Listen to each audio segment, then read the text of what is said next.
একদিকে আর কিছুক্ষণের মধ্যে 21শে জুলাই কমিশনের রিপোর্ট প্রকাশ করবেন বিধানসভায় মুখ্যমন্ত্রী শুভেন্দু অধিকারী। আর অন্যদিকে ক্যাথিড্রাল রোডের ছবি আপনারা দেখতে পাচ্ছেন। 21শে জুলাই শহীদ দিবস পালনের অনুমতি চেয়েছে কালীঘাট তৃণমূল। মঞ্চের প্রস্তুতি খতিয়ে দেখতে গেলেন দোলা সেন। কোর্টের রায় মেনেই অনুষ্ঠান হচ্ছে বললেন দোলা সেন। আগামীকাল 21শে জুলাই ক্যাথিড্রাল রোডে 21শে জুলাইয়ের শহীদ দিবস পালনের অনুমতি পেয়েছে কালীঘাট তৃণমূল। তারই প্রস্তুতি চলছে। মঞ্চের প্রস্তুতি খতিয়ে দেখতে আজকে গেলেন কালীঘাট তৃণমূলের সদস্যরা। দোলা সেন তিনি মঞ্চের প্রস্তুতি খতিয়ে দেখেন এবং তিনি জানান কোর্টের রায় মেনেই অনুষ্ঠান হচ্ছে। 1993 সালের 21শে জুলাই মমতা বন্দ্যোপাধ্যায়ের ডাকে যে no I card no vote যে কর্মসূচি হয়েছিল, তাতে তৎকালীন সিপিএম পুলিশ যে হামলা হয়েছিল, প্রাণঘাতী হামলা, তাতে 13 জনের মৃত্যু, একটি বডি আইডেন্টিফাইড হয়নি। পাশাপাশি মমতা বন্দ্যোপাধ্যায়কে খুনের চেষ্টা, 100-র বেশি জখম, একটা ভয়ঙ্কর গণহত্যা কলকাতার উপর ঘটেছিল। ফলে সেটা সবাই দেখেছেন এবং খুব পরিকল্পিতভাবে সেদিনকে এই অ্যাটাকটা করা হয়েছিল। এটা ছিল রাজনৈতিক প্রতিহিংসা, রাজনৈতিক রাগ মেটানো। সেই কাজটা তৎকালীন সিপিএম এর যারা পুলিশ প্রশাসনের মাথায় ছিলেন তারা এই কাজটি, এর পেছনে নেপথ্য কারিগর সব তারা ছিল। তখন আমাদের যুব কংগ্রেসের সভাপতি শুভেন্দু অধিকারী ছিলেন। ব্রিগেডে তার হাত থেকে 21শে জুলাই যুব কংগ্রেস বা যুব তৃণমূল কংগ্রেস করত, তার হাত থেকে মাইকটা কেড়ে নেওয়া হয়েছিল। সেটাও আমাদের আফসোস আছে। যেভাবে 21শে জুলাই শহীদ তর্পণ থেকে সেলিব্রেশনের পরিণত হয়েছে, সেটাও নিশ্চিতভাবে আমাদের মনের ভেতরে আপত্তি ছিল। হ্যাঁ, সাহস পাইনি, প্রতিবাদ করতে পারিনি। আগামীকাল 21শে জুলাই, তার আগে 21শে জুলাই কমিশনের রিপোর্ট প্রকাশের ঘোষণা করলেন মুখ্যমন্ত্রী। আরো বিস্তারিত জানতে আমাদের প্রতিনিধি উজ্জ্বল মুখোপাধ্যায় আমাদের সঙ্গে রয়েছেন। উজ্জ্বল, আজ বিকেলেই সেই কমিশনের রিপোর্ট প্রকাশের কথা ঘোষণা করেছেন মুখ্যমন্ত্রী শুভেন্দু অধিকারী, ঠিক কি জানতে পারছো? একদম তাই। দেখো, আজকে মুখ্যমন্ত্রী প্রথম হাতেই নিয়েছেন বেলা 5:30টার সময় তিনি বিধানসভায় 21শে জুলাই যে কমিশন গঠন করা হয়েছিল, 21শে জুলাইকে কেন্দ্র করে তার রিপোর্ট তিনি পেশ করবেন।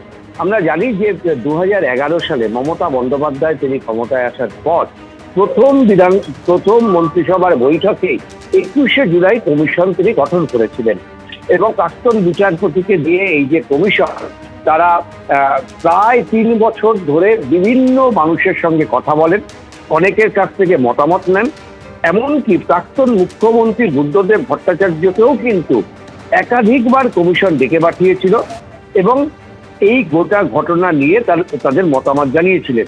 বিচারপতি সুশান্ত চট্টোপাধ্যায়ের নেতৃত্বে এই কমিশন শেষ পর্যন্ত 2014 সালের ডিসেম্বর মাসে তারা তাদের কমিশনের রিপোর্ট পেশ করে।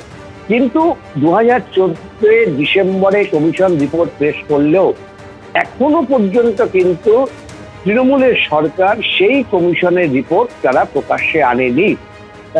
এক্ষেত্রে বিরোধীদের একসময় বিজেপির দাবি ছিল যে কেন এই কমিশনের রিপোর্ট প্রকাশ করা হচ্ছে না। বামেরা বারবার এই দাবি করেছেন যে কেন কমিশনের রিপোর্টকে সামনে আনা হচ্ছে না, এত বড় একটা কমিশন গঠন করা হলো। কিন্তু রাজ্য সরকারের পক্ষ থেকে প্রতিবার এই দাবি করা হলেও কিন্তু তৃণমূলের সরকার এই কমিশনের রিপোর্ট প্রকাশ্যে আনেনি। আজকে শুভেন্দু অধিকারী তিনি ঘোষণা করেছেন যে এই কমিশনের রিপোর্ট তিনি কিন্তু পেশ করবেন বিধানসভায় এবং অত্যন্ত তাৎপর্যপূর্ণভাবে বলেছেন যে কালকে 21শে জুলাই শহীদ দিবস পালন করবেন অনেকে। আমরা 21শে জুলাই নিয়ে যে কমিশন গঠন হয়েছিল তার যে রিপোর্ট, সেটা আমরা বিধানসভায় পেশ করে দেব।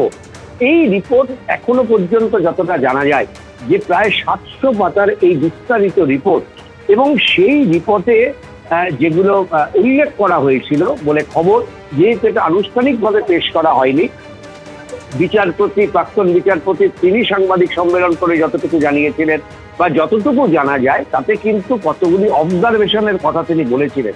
প্রথমত তিনি বলেছিলেন অবৈধ, অযৌক্তিক, উস্কানিবিহীন এবং অসাংবিধানিক এই যে গুলি চালানো হয়েছিল 21শে জুলাই এবং যে 13 জন শহীদ হয়েছিল, এক্ষেত্রে তার মন্তব্য কিন্তু ছিল, প্রথম বক্তব্যই ছিল যেটা অসাংবিধানিক। একই সঙ্গে তিনি কিন্তু বলেছিলেন যে এর দায় এবং রাষ্ট্র এবং পুলিশ প্রশাসন অর্থাৎ সরকারকেও এর দায় নিতে হবে, প্রশাসনকেও পুলিশকেও কিন্তু এর দায় নিতে হবে। কন্ট্রোল রুমের কর্তারা সেখানে বসে কি করছিলেন? কন্ট্রোল রুমের কর্তারা রাজনৈতিক ব্যক্তিদের খুশি করার জন্য তারা কিন্তু বেশি সচেষ্ট ছিলেন, এই বক্তব্য কিন্তু সেই সময় এই কমিশনের রিপোর্ট থেকে সামনে উঠে এসেছিল, যদিও এটা আনুষ্ঠানিকভাবে পেশ করা হয়নি। ৭৫ রাউন্ড গুলি চালানো হয়েছিল। কে গুলি চালানোর নির্দেশ দিয়েছিলেন? সবচাইতে যেটা গুরুত্বপূর্ণ কথা, যে গুলি চালানোর নির্দেশ কে দিয়েছিলেন? মুখ্যমন্ত্রী দিয়েছিলেন, স্বরাষ্ট্রকে দিয়েছিলেন, নাকি অন্য কেউ এই নির্দেশ দিয়েছিলেন? এই প্রসঙ্গে কিন্তু কমিশন একেবারে নীরব। তারা বলেছেন যে পুলিশের যে সমস্ত নথি থেকে এই রিপোর্ট পাওয়ার কথা, সেই সমস্ত নথি তারা খুঁজে পাননি লালবাজার অথবা সেই সময় রাইটার্সে। ফলে তারা রাজ্য সরকারকে একটি সুপারিশ করেছিলেন যে যাতে আরো একটি কমিশন গঠন করা হয়, যে পুলিশের নথি কিভাবে নষ্ট হয়ে গেল তাই নিয়ে আরেকটি কমিশন গঠন করা উচিত বলে প্রাক্তন বিচারপতি তিনি কিন্তু তার অভিমতে জানিয়েছিলেন। তবে এরকম বেশ কিছু বিষয় কিছুটা বাইরে বেরিয়ে আসে, কিন্তু আনুষ্ঠানিকভাবে কখনোই কিন্তু জানা যায়নি যে এটাই হচ্ছে ২১শে জুলাই কমিশনের রিপোর্ট। আজকে মুখ্যমন্ত্রী তিনি ঘোষণা করেছেন যে তিনি আজকে রিপোর্ট পেশ করবেন, এবং এটা নিঃসন্দেহে প্রায় ২০১১ থেকে ২০২৬ বা বলা যেতে পারে ১৯৯৩ সাল থেকে ২০২৬, এই ৩৩ বছর ধরে এই রিপোর্টকে সামনে রেখে বা এই একেবারে উজ্জ্বল এই রিপোর্টে কি আছে আর কিছুক্ষণের মধ্যেই কিন্তু বিধানসভায় তা জানাবেন মুখ্যমন্ত্রী শুভেন্দু অধিকারী। এবিপি আনন্দ, এগিয়ে থাকে, এগিয়ে রাখে।